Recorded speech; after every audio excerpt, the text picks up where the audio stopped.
예, 정주진 박사님, 네. 우리가 그 지난 시간에 그 대구 폭동 사태에 대해서 그 시체가 가짜라는 부분도 우리가 살펴보았고, 그런 가운데 지금 그 남한에서 우리 빨치산 간부를 또 이렇게 양성하는 그 양성소가 북한에도 있었나 그죠?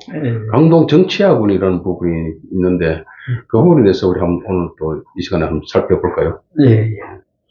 그래서 박은영이 이제 남한에서 활동하다가 미군에 이제 체포령이 떨어지고, 네, 그러고 이제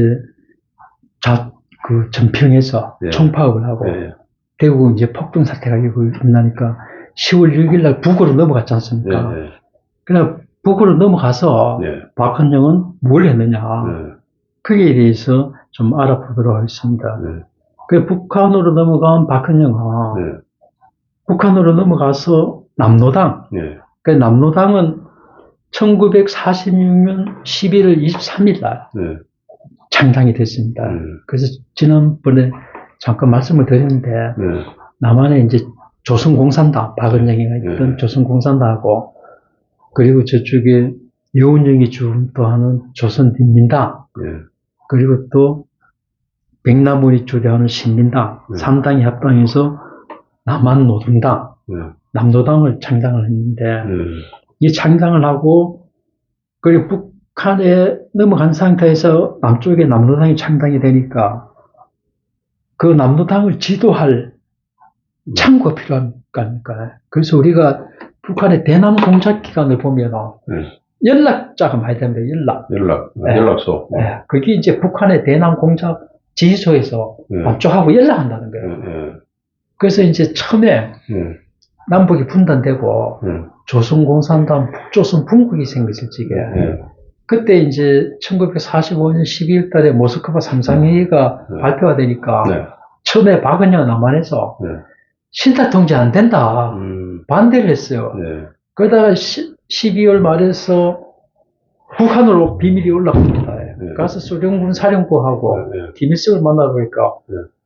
참탁해라. 신탁 지지해라. 이제 지령을 받고 내려와서 네. 신탁 통치 지지로 급선을 하게 되죠. 네, 그 당시에 북한에 올라갔을 때, 네.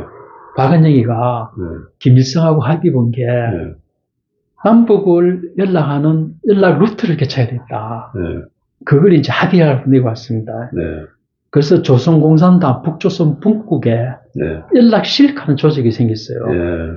그래갖고 남한에 있는 박은영하고 그 루트를 이제 계속 통해서 연락을 했는데, 다시 이제 북한으로 박은영이니까 쭉 올라가니까 남쪽에 남노당 지하 세력을 있잖아요. 네, 그러니까 지하 세력하고 연결하기 위해서 네, 그 38선 부근에 네. 아지트를 만들어 놓고, 거기서 남은영이, 그 박은영이가 네, 수시로 그쪽에 와서 남쪽에 네.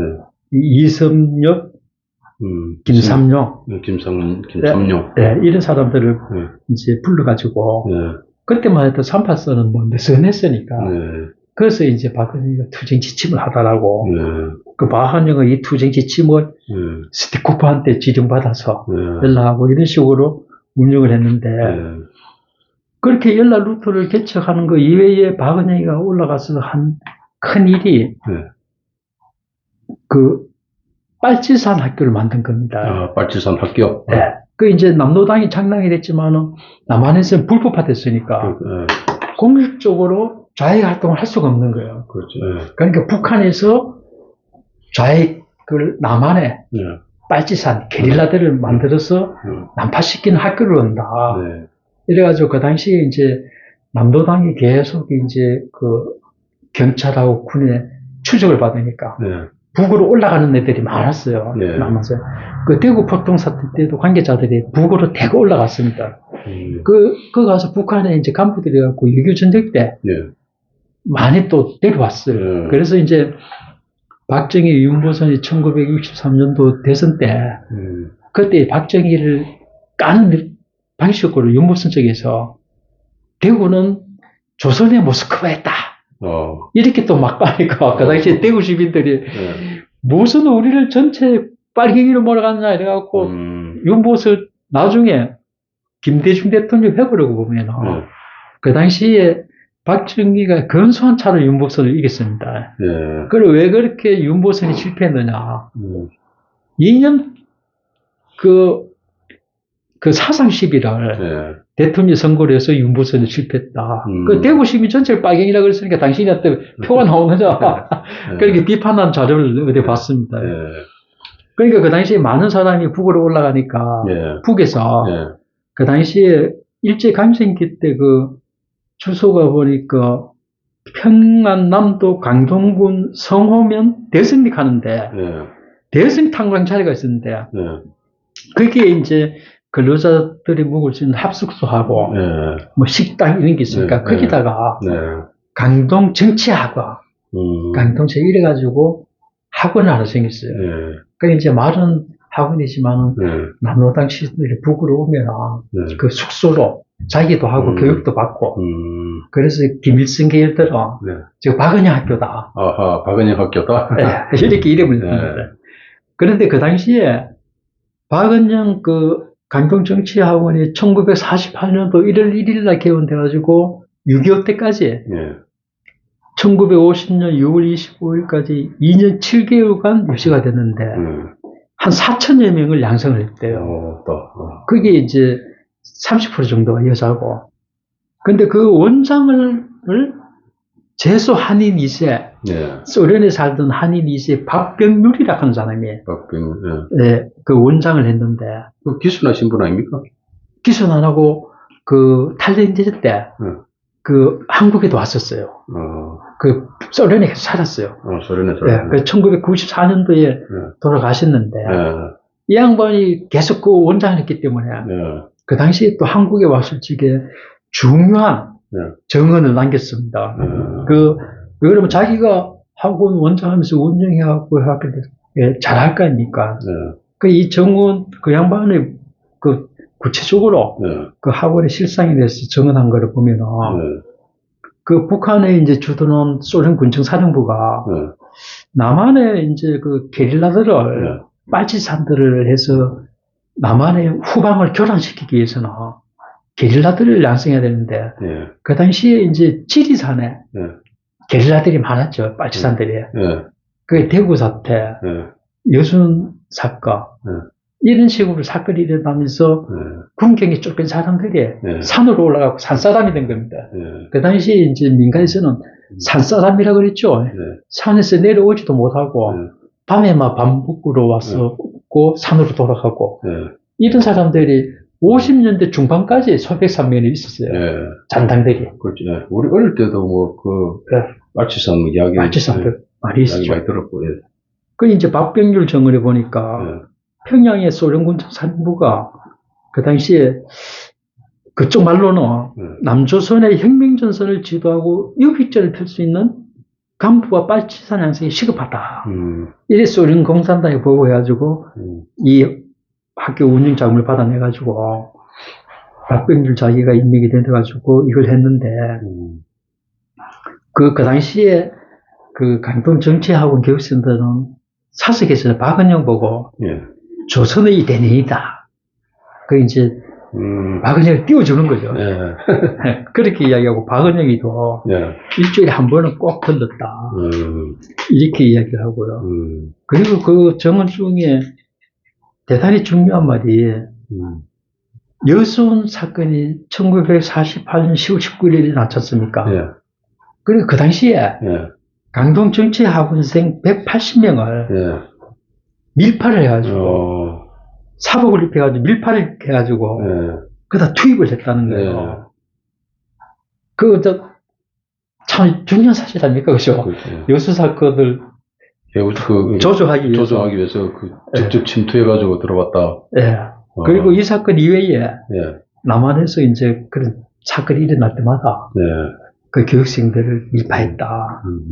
그리고 그 당시에 빨치산, 남조선의 빨치산 제1군단장, 제1군단, 자기들끼리 그 조직을 해서 움직이는데, 제1군단장이 유효제, 제2군단장은 지리산에서 활동했던 이현상인데. 이현상 유명하죠. 이현상이. 빨치산. 그리고 제주 4.3 사태를 주도한 김달삼. 전부 나의 제자다. 이래 이야기하는 겁니다. 야. 근데 이런 거는 박병길 정은이라든가 이쪽 자료를 보면 제주 4.3 사건에 이런 데서 성격이 분명한데 이런 걸 나중에 조사위원회 이런 데도 반영이 안 되죠. 좌파에서는 이런 걸 뭐 뺐죠. 자료를 구체적인 건 제외시키고 민주화에 하나로 넣으려고 그러니까. 근데 민주화하는 용어도 스티코프 일기를 보면 파업 시위를 할 적에 민주화를 내세워라. 그런 책도 있어요. 그 민주화 하자는데 나쁘다 하는 사람 없잖아요. 그렇죠. 그런 것도 있더라고요. 근데 이제 박현정이 북한에 올라가서 강동 정치학원을 운영하는데 또 이제 하나 사례가 보면은 그 당시에 이제 북한에서는 소련이 지배 세력을 구축해 나가니까 러시아에 유학을 갔다 와야 출세한다. 이런 분위기가 있어가지고. 그렇죠. 그 강동 정치학원에서 소련 유학을 하는 간부들을 교육을 시켰는데 그 당시에 교육자 중에 1948년 7월 달에 그게 북한 정권이 수립된 게 1948년 9월 9일이니까 북한 정권이 탄생하기 직전입니다. 그때 소련 유학을 가려고 북노당 간부부장 이상조 여기 이상조는 나중에 6.25 전쟁 때 휴전회담에 북한 대표를 참여했던 사람이에요. 이 남한 출신인데 북한으로 올라가지고 건물이 됐습니다. 근데 나중에 이제 종파 사건에 연루돼가지고 러시아를 튀어가지고 러시아에서 계속 살다 죽었죠. 이 사람도 탈렌저 시대 때 서울에 왔다 갔습니다. 그리고 선전부장 김창마, 그리고 남노당 간부 김삼룡하고 이현상, 이런 사람들이 소련 유학 가려고 공부를 하다가 어느덧 이제 술 한잔 하면서 앞으로 이제 공화국이 수립되는데 공화국의 지도자는 누가 줄 거냐. 이러니까 이제 이상조하고 김창만은 이제 북노당의 김일성 계열 아닙니까? 그래, 거기서는, 당연히 김일성 장군이지. 김일성이 맞다. 이러니까 이현상하고 김상용은 이제 남노당 출신이니까, 무슨 소리야. 김일성은 그냥 인민무력부장 정도 하면 되고, 박은영 선생이 최고 지도자가 돼야 된다. 이래가지고, 두 표거리가 이제 싸움이 일어났다는 거예요. 그 싸움이 격화돼가지고 강동 정치학원에 있던 교육용 총을 가지고 와서 막 서로 겨루고 이런 싸움까지 있는데 이게 이제 소련 군정사령부에 보고가 돼가지고 소련 유학 취소 너희들 안 되겠다. 그 취소되고 거기 이상조하고 김창만은 북한 군으로 돌아가고 이때 이제 이현상하고 김삼룡은 남쪽으로 내려버렸다는 거야. 그래서 이인상도 빠져서 나다가 맞아 죽고 김삼룡도 남노당 정부는 이제 성시백 사건 때 그때 이제 드러나서 죽고 이런 일이 있었답니다. 그 맞으면 하나의 에피소드죠. 이런 게 사실상 그 역사적인 또 다른 어떤 그 역사적인 흐름인데 그죠? 그런데 이게 너무 무시되고 있는 것 같아요. 그런데 김창호 박사님은 그렇게 시각을 가지고 있으시니까, 어떻게 보면 고마운데, 제가 이 비밀정보의 역사를 공부하면서, 이게 좀 체계화돼야 되겠다. 그렇죠. 이래하고, 이제 한국학중앙연구원에 연구비를 지원받아서 연구를 하고 있는데, 그동안 연구 결과를 이제 종합하는 콜로키움을 얼마 전에 했는데, 그것을 발표를 하고, 그러니까, 이제, 모 기관의 출신이, 그거 나 다 아는 이야기입니다. 그거 야사입니다. 이러면서 부정적인 이야기를 하더라고요. 그래, 나는, 여기 뭡니까, 이상조라든가, 이런 사람들, 우리 휴전회담에 대표로 나오는 그물들 이야기 아닙니까? 그렇죠. 중요한 역사적 사실을, 역사적 가치가 없다고 치부해버리면, 그럼 우익 쪽에서는, 아무도 그건 자익은 이걸 신주 따지 못했을지 따지는데 자기들 그래서 스티코프 일기도 보면은 소련 공산당 역사하고 해방 과정에서 일본군하고 싸웠던 기록을 북한의 교과서로 만들어서 교육을 해야 된다 그래갖고 그 목차까지 다 적어서 줘요. 그게 돼야 되는데, 예, 이거 말하자면 대공의 역사, 예, 대공의 역사, 대공 활동, 이 자유민주 체제를 지키기 위해서 전개했던 역사를 예, 간과하면, 예. 그러면 이게 자유민주 체제를 지키기 위해서 수십 년 헌신했던 분들은 가치, 지켜야 했던 가치는 약화 내지 부정되는 거잖아요. 그죠? 폐기문에서 전 거죠, 지금 현재 상태로 봐서는. 그러니까 이게 모든 게 지금, 민주화 세력들이 지금 교육까지도 전체 학생들 결국 교과서까지 그래서 다 지금 영향을 다 미치고 있고, 그래서 그 그다음에 민주화 사격한 것도 그야말로 민주주의 운동했던 사람들은 존경받을 가치가 있어요. 예, 근데 민주화 세력으로 포장한 예, 좌익 세력들이 예.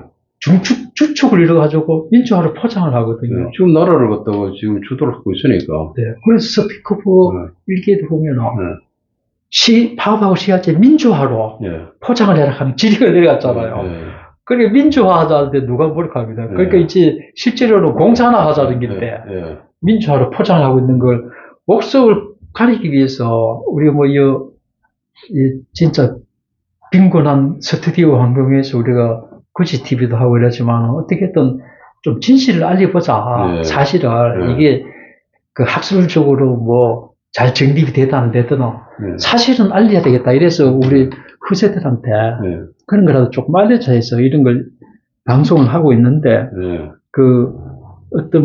이렇다고 우리가 좌익이니 우익이니 진영 논리로 네. 포장하는 것도 아니고 대한민국의 역사라든가 대한민국이 탄생하기 직전에 네.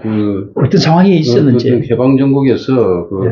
한쪽에는 소련 군정, 한쪽에는 미 군정, 이 네. 군정 시대에 네. 벌어졌던 일들에 대해서 객관적인 평가를 하고 우리가 역사적 교훈을 도출할 필요가 있잖아요. 네. 그런 차원에서 지금 우리가 지금 사실관계를 알자는 거예요. 네. 그 다음에 역사적 사료도 있고 네. 그 부분을 우리가 새롭게 조명하면서 역사적 교훈을 통해서 후대들이 보다 더 분명하게 또 이렇게 파악을 할 수 있도록 그런 어떤 나름대로 의미를 두면서 우리가 지금 공부를 하고 있는 부분이니까 거기에 대해서 조금 더 우리가 객관적으로 계속 이렇게 살펴보기로 하시죠. 자, 이번 시간은 여기까지 하면서 마무리 짓도록 하겠습니다. 수고 많으셨습니다. 네. 네.